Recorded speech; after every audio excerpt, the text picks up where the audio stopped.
So now the only question is, how do we find out these numbers A, B, and C? That's our last step. And this is what was done in differential equations with a lot of algebra by multiplying out both sides and then matching like terms.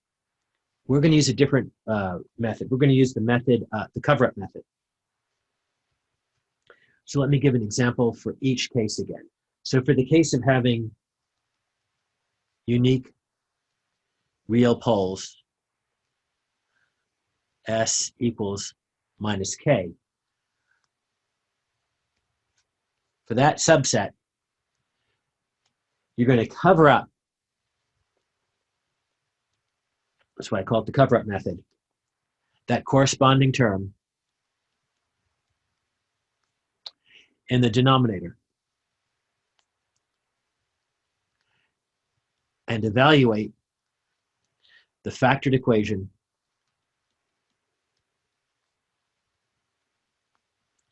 substituting S equals minus K. And I realize that sounds pretty confusing, so I'm going to give an example. If we have 6S plus 14 over S squared plus 4S plus 3. I'll go through the full steps. First step, put the ratio in standard form. It is. Second, is the ratio proper? Yep. 2 is greater than 1.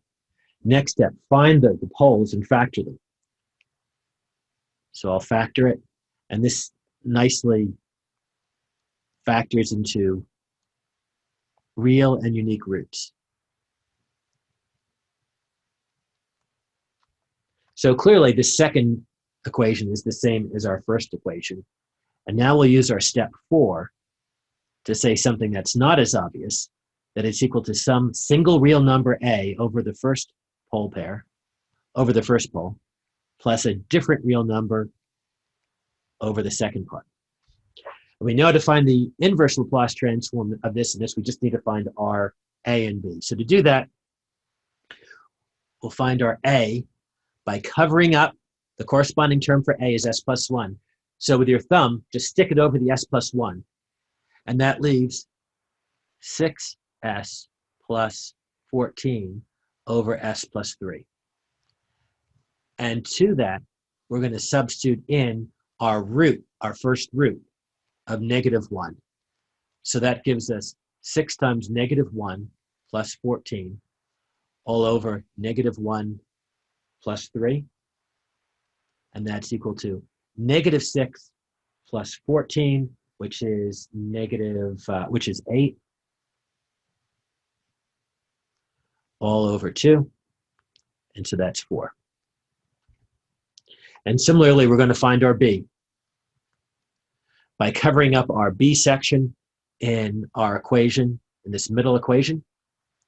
And we cover up that B, which is that B term, which is S plus 3. We're just left with a 6S plus 14 all over S plus 1. And we're going to substitute in our B root, which is S equals -3. And that's going to give us 6 times -3 plus 14 all over -3 plus 1. And that's -4 over -2, which is going to be 2. So now we can solve our equation. We know that this A is equal to 4. We know this B is equal to 2.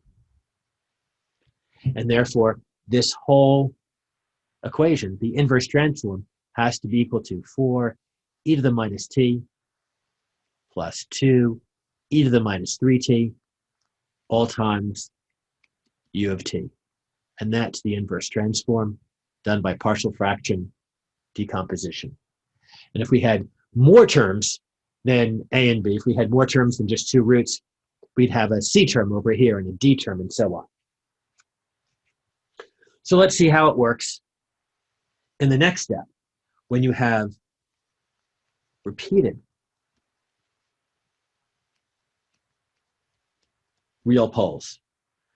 s equals minus k and minus k. In other words, we have to find a and b when we have an equation that looks like s plus k squared plus b over s plus k. And notice that our a corresponds with a squared term, and our second term, our b, corresponds with a non-squared term. It starts off looking very, very similar. You're going to find a using the same method as we just did. You'll cover up the s plus k squared term in the denominator, and then you will substitute in s equals minus k in what's ever left, and that will give you your a term. To find b, it's the exact same thing, except in between this first step and the second step, you're going to take a derivative with respect to s. In other words, the first part is the exact same. You take the derivative with respect to s, and then you do the second part. And that will tell you the b, the non-squared term. Let's do an example.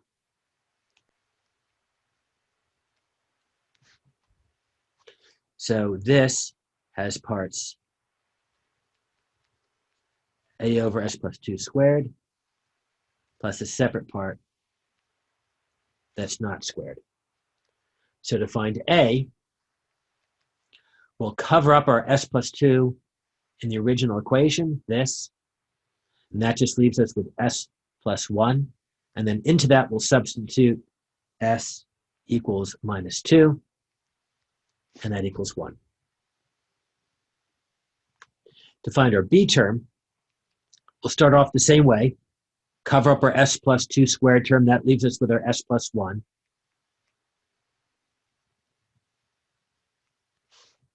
I can't say it equals that because this is just our first step now in finding the answer. And now we're going to take the derivative. So the derivative of s plus 1 with respect to s, the derivative of s is 1. The derivative of 1 is 0. And now to that, we'll do the same replacement. Every time we see an s, we'll replace it with negative 2, since that's our root. Now, of course, there are no s's here to substitute, so it's just simply 1. And that means that this is equal to 1 over s plus 2 squared plus 1 over s plus 1, and that has a transform of negative t e to the minus 2t. This I'm just looking it up on the transform pairs, plus e to the minus 2t. And of course, all of that has to be multiplied by our u of t, and that's our inverse transform. Now, someone might logically ask, what if our input waveform was, what if our input was more complicated? What if it looked like s plus 1 over s plus 2 squared times s plus 9? You do the same thing. You'd say it's equal to a over s plus 2 squared plus b over s plus 2 plus c over s plus 9. And then to find the a term, I won't do it all, but I'll just start you off. To find the a term, you'd cover up that s plus 2 squared term. That would leave us with s plus 1 over s plus 9. And then you'd substitute in the root of a, which here would be s equals minus 2. And to find the b term, you do the exact same thing, except you take the derivative of this first with respect to s. So that would be a low d high minus high d low over low squared. And then to find that c term, again, you'd cover up the s plus 9 term. That would leave you with this. And then into it, you would substitute in your root, which is minus 9. Okay. That covers every case except the granddaddy of the complex conjugate roots.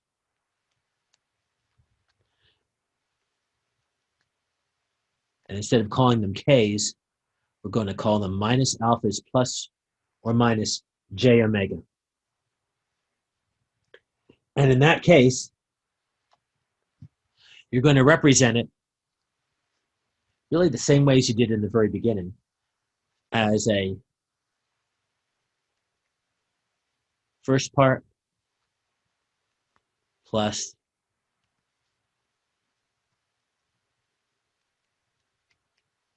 the second part.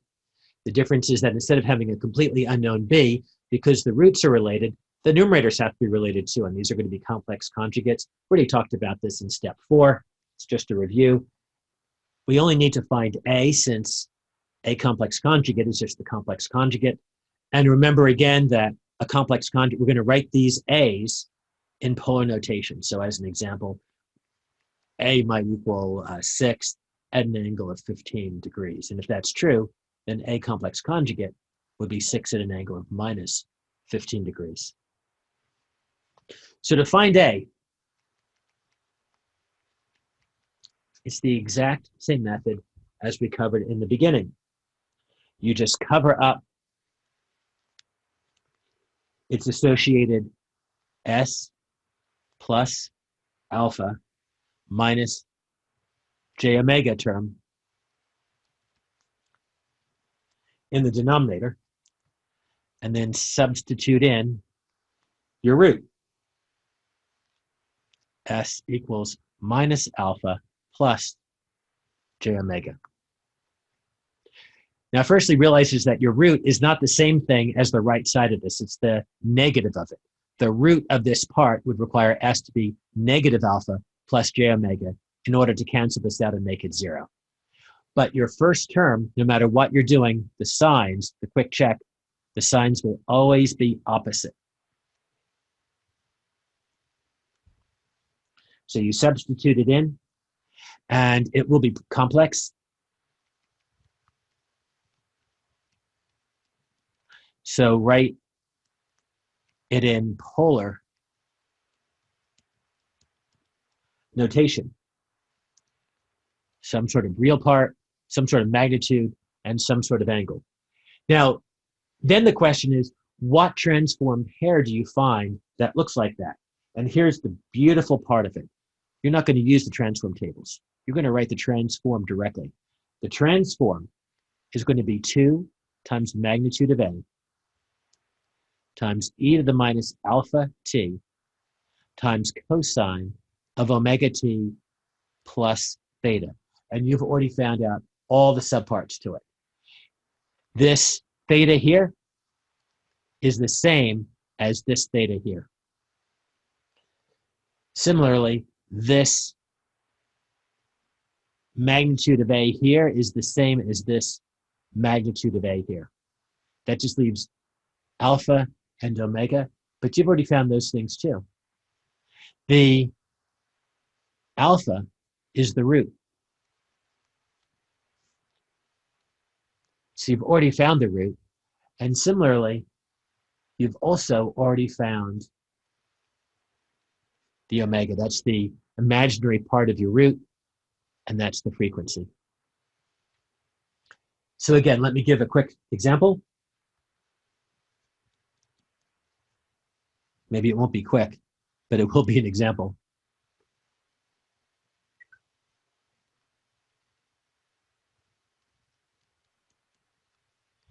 You have this equation.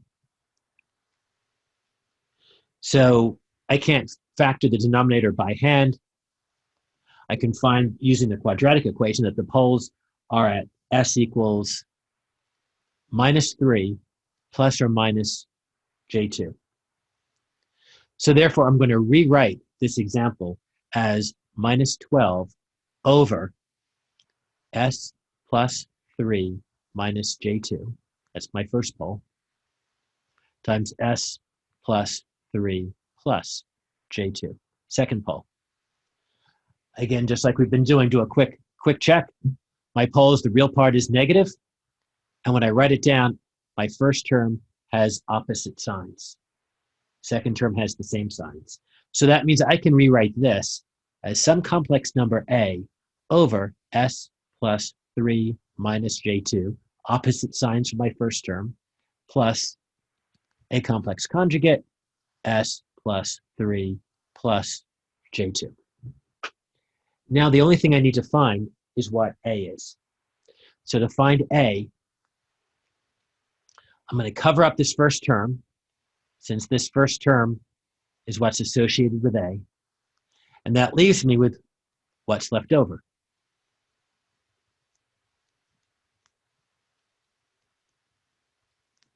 And then I'm going to substitute in the corresponding root of my A. So the corresponding root of S plus 3 minus J2 is what makes that part go away. So it'd be S minus 3 plus J2. And when I write that in, I get minus 3 plus J2 plus 3 plus J2. So this first part is what my root of S is. Second part is what's left over. That gives me, you could just put that in your calculator, but the real parts will always cancel. That's the way it works. That leaves you with a imaginary part. Let's see, I can bring the J up to the numerator, and that would make it 1 over J is equal to negative J. That cancels out with my minus, and that gives me J, positive J, times 12 over 4 is 3. And I can write that in my complex plane. Here's the real part. Here's the imaginary part. So J3 looks like that. That in magnitude form, in polar notation, has a magnitude of 3. It's 3 units away from the origin. And its angle is 90 degrees. So this is the polar notation way to write that. And now we know what the magnitude of A is. We know its angle, but we also know the associated real part and imaginary part. And so now we can go directly to the solution. And the solution would be 2 magnitude of A, e to the minus alpha t, cosine of omega t plus theta. So our magnitude is 3, so that gives us 6. E to the minus alpha. So our alpha for this problem was positive 3, so that gives us minus, let me write that clearly, it was a smudge, minus 3t cosine of omega. Now omega is the imaginary part of our pole, which is 2, and then the theta is the angle of our A. And that is the inverse transform of this problem.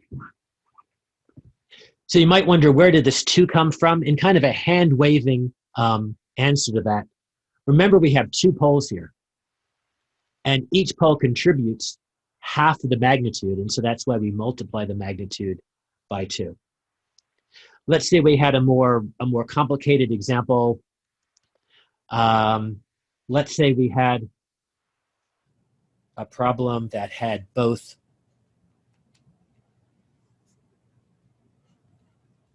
complex conjugates in it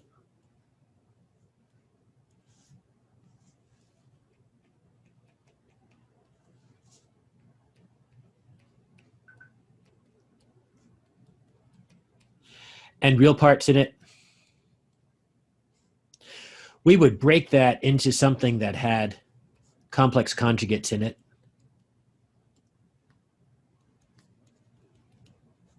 And real parts.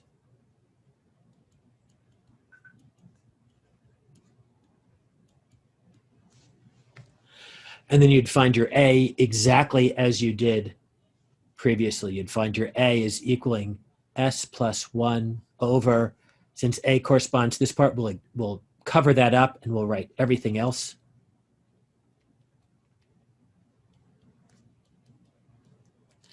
and then we'll substitute in our root of A. We don't really need to find A complex conjugate because remember, once you find your A term, you can immediately write its transform. You do need to find your B term, and your B you'd get by just covering that up. And that gives us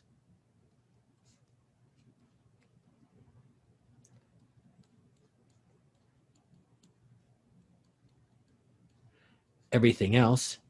And we would substitute in our root, our associated root with B, and that would tell us what our B is.